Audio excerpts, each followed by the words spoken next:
السلام عليكم ورحمة الله وبركاته. soo dhawaada walaashiin Umu Mansuur. Maalgashiga gabdho badan ayaa su'aalo iga soo weydiinayo. Gabdho fara badan ayaa inta badan maalgashiga ku qasaaray ama ku guul dareystay ama lacagtoodii laga dhacay ama lacagtoodii meel aan faa'iido lahayn laga geliyay oo inta badan maaragtay khasaaro aad u fara badan kasoo gaaray.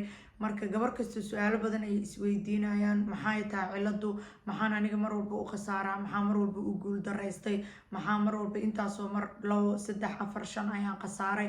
waxyaalo fara badan oo kala duwan ayay kuu sheegayaan oo ay ku khasaareen maalgashiyo fara badan ay sameeyeen oo kala duwan oo khasaare ay kala kulmeen. su'aalo badan ayay isoo weydiiyaan, talooyin badan ayay isoo weydiiyaan. maanta videogeena noocaas ayuu ku saabsan yahay. waxaan rabaa inta badan su'aalaha la isoo weydiiyo ama talooyinka la isoo weydiina in la wadaago. waxaan kaloo rabaa inaan idin sheego maalgashiga sidiisaba markuu qofka galayo waxaa jirto shuruudo lagaaga baahan yahay ama waxyaalo lagaaga baahan yahay intaadan maalgashi sameynin inaad sameyso. soo dhawaada, gambarkiina soo qaata haddaa hadda markii kugu horeysa erkiis ay tahay. youtube channelkan ayaan leeyahay, Umu Mansuur ayaa leedhahaa. dhaqaalaha iyo maalgashiga ayaan ka hadlaa. youtube-kayga wax kale kuma soo gudbiyo. soo dhawaada, mar walba waxaan jeclahay inaan isku dhiirigelino, inaan horumar sameyno, inaan wax qabsano, inaan noqono hooyooyin naftooda ka taxadiray, ubadkoodana maaragtay wax fiican u tabcaday.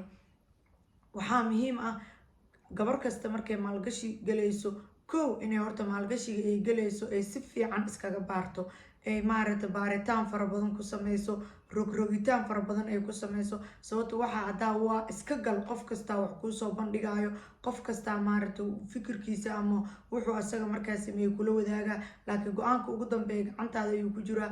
adaana lagaa rabaa mar walba go-aanka markaa qaadanaysid inaad ka fikirtid oo aadan iska fikirin oo aadan maaragtay qofkaan markuu wixii kuusoo bandhigay isla markiiba haye aadan hore ka dhigin oo tiraahdo waan soo baaraa iga warsug. haddaadan wixii iska baarin, haddaadan iska soo fiirin, haddaadan adigii maaragtay juhdi dheeraada gelin, fahan fara badan inaad fahantaa u baahanta, waqtigay kaaga baahantay inaad gelisid, baaritaanay kaaga baahanta. laakiin gabdhaha inta badan ma rabaan inay waqti ku bixiyaan baaritaan iyo juhdi fara badan. sidaa darteed mar walba waxay jecel yihiin wax easy, si fududay faa'iidada ku raadiyaan. dhibaatada ugu weyn oo haysato dumar haddaan nahay, waxaan rabnaa faa'iido meel cidla iska taalo. ma jirto faa'iido meel cidla iska taalo, ma jirto faa'iido fara badan oo hal maalin lagu taajiro. dhibaatada gabdhaha inta badan markay khasaarada u keento faa'iido badan ayay raadinayaan.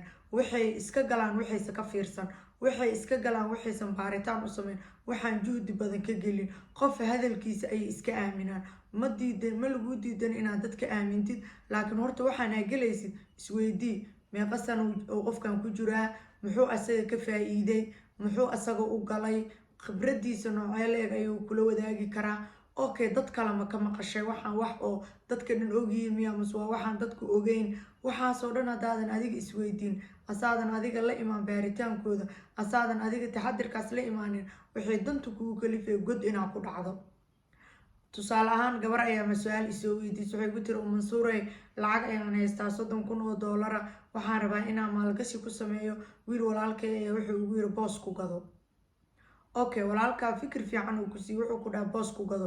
kow ayada ma oga lacagta waxay ku sameyso, oo ayada maskaxdeeda kama imaanin lacagta waxay ku sameyn lahayd. maadaama aadan waxaan maskaxdaada aysa kasoo maaxan, maadaama adiga aadan fikerinin, maadaama adiga wax aadan raadsanin waxa lacagtan aad ku sameyn lahayd, qof kale markuu lacag inaa haysato ku arko oo fikir kuula yimaado, isla markii fikirka laguma raaco. waxaa la ogaadaa qofkan fikirka uu kuula imaaday 100% meeqa riskiyaa ka imaan karto.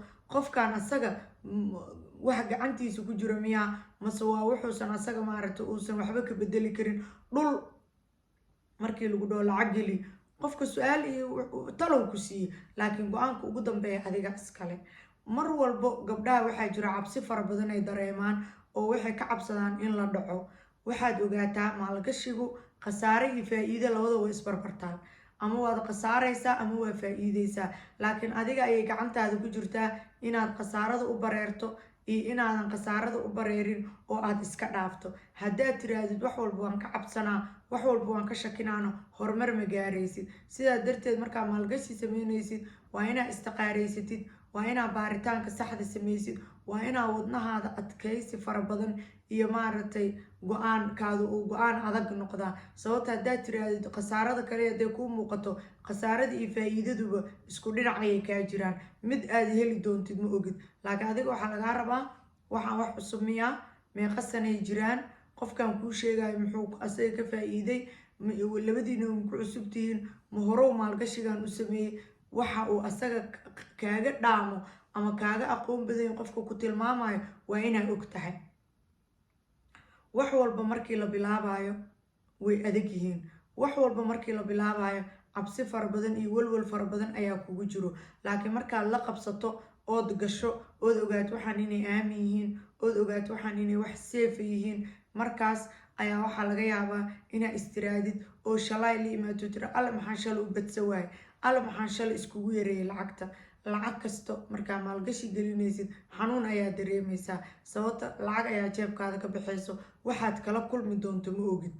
sidaa darteed isku day markaa maalgashi sameynaysid inaa istiqaaraysato, inaa shaydaanka iska naarto, inaadan khasaarada kaliya ka fekerin faa'iidadana ka fekertid. waxaan kaa codsanaa youtube-kayga ilaa intaan hadaa kusoo gaartay videoga like saar, comment ka bixi, ugu yaraan 3 qof u share garay si maaragtay oo youtube-keena dad fara badan ay uga faa'iidaystaan.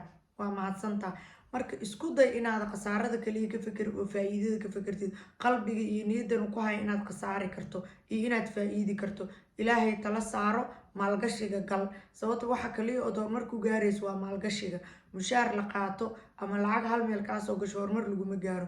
waxa kaliya horumar lagu gaaro, waxa kaliya xornimo dhaqaalo lagu yeesho, waxa kaliya maaragtay future-ka meesha maanta aad joogto meel ka qurux badan ku geyn karo waa inaa maalgashi samaysaa. haddaadan maalgashi samaysan horumar ma gaaraysid. haddaadan maalgashi samaysan wax aad faa'iido helaysid ma jirto. mar walbo shaydaanka iska naar, ilaahay tala saaro. dadka maalgashiga aad la sameynaysid waxay qabaan ayaad la qabaysaa. maalgashigana wuxuu muhiim u yahay inaadan hal maalgashi xoolahaadoo dhan gelin. isku day dhowr maalgashi oo kala duwan inaad gasho, si midkaan haddaad ku khasaarto aad midkaan ugu faa'iidid, midkaan haddaad lacag badan gelisid midkaan lacag yargeli. 100 marna waa idiin sheegay ukumahaada hal gasac gabaray ha ku ridin, dhowr gasac ku kala rid, si hal gasac hadduu khasaaro gasaca kale kuugu badbaado. weligaana lacag markaa haysatid hadday 3 meel u kala qaybsamay 3 u kala qaybi.